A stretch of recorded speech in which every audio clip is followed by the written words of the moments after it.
The kitchen light hums low over a cutting board. A woman stares at two packages pulled from the freezer, one labeled chicken, one labeled beef. Behind her, in a hutch by the window, a rabbit noses at a piece of lettuce, ears twitching at every sound. She doesn't look at it. She never does. Not like that. What if the animal she feeds every morning could feed her family for a week?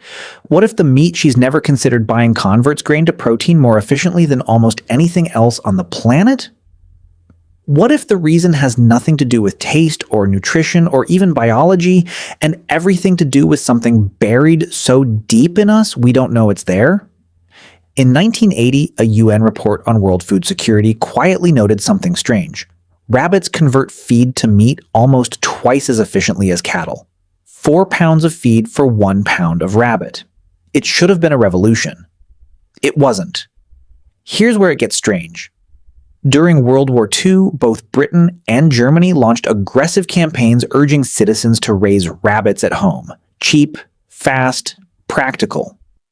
Pamphlets showed smiling families with hutches in their gardens. The programs worked for a while. Then, quietly, they collapsed. Not from failure, from refusal. People built the hutches, they fed the rabbits. And when it came time to eat them, many families couldn't do it. Why? A study published in the journal Society and Animals in the 1990s looked at exactly this question. Why certain animals cross from food to not food in the human mind? The researchers found something the meat industry already understood instinctively. Proximity breeds attachment, and attachment breeds refusal. Cattle live in distant pastures. Chickens live in unseen barns. But rabbits, historically, lived in the yard. In the child's bedroom, in a cage by the back door. You don't eat what watches you, but that can't be the whole story. Pigs are famously intelligent, arguably more cognitively complex than dogs, and humanity eats over 1 billion of them a year without hesitation. So intelligence isn't the line. Proximity isn't the whole line either. Something else is happening. Here's where the mystery deepens. In 2010, anthropologist Marvin Harris's earlier work on food taboos was revisited by researchers studying what they called cute aggression and the psychology of pet categorization. Rabbits, it turns out, occupy a bizarre cognitive space.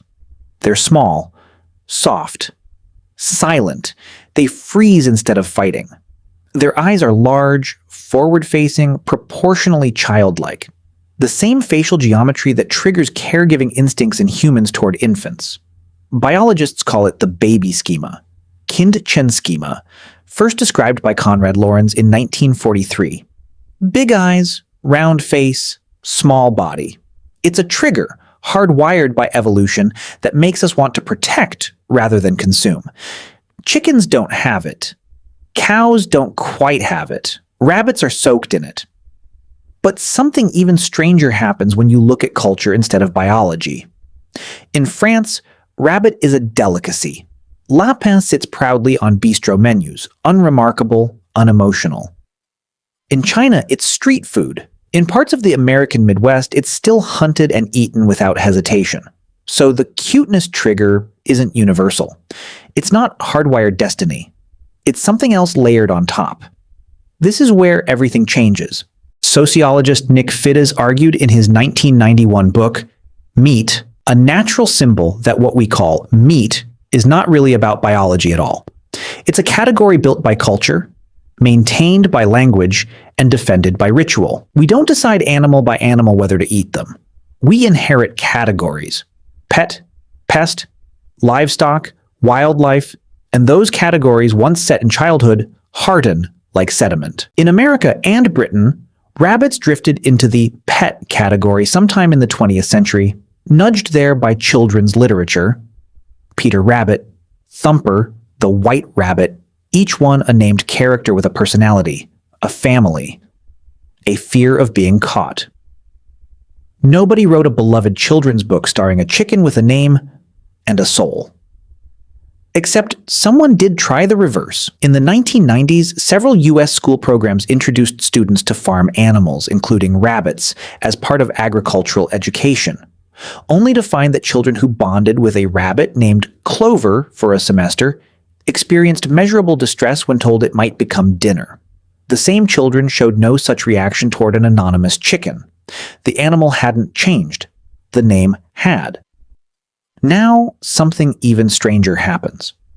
Researchers studying disgust and food categorization have found that once an animal is placed outside the food category, the body reacts before the mind does. Neuroimaging studies on food-related disgust, building on foundational work by psychologist Paul Rosen in the 1980s, show that the insula, a brain region tied to visceral disgust, activates not from the taste of a food, but from the category violation itself. Eating a friend species isn't just unappetizing. It reads physiologically as something closer to violation.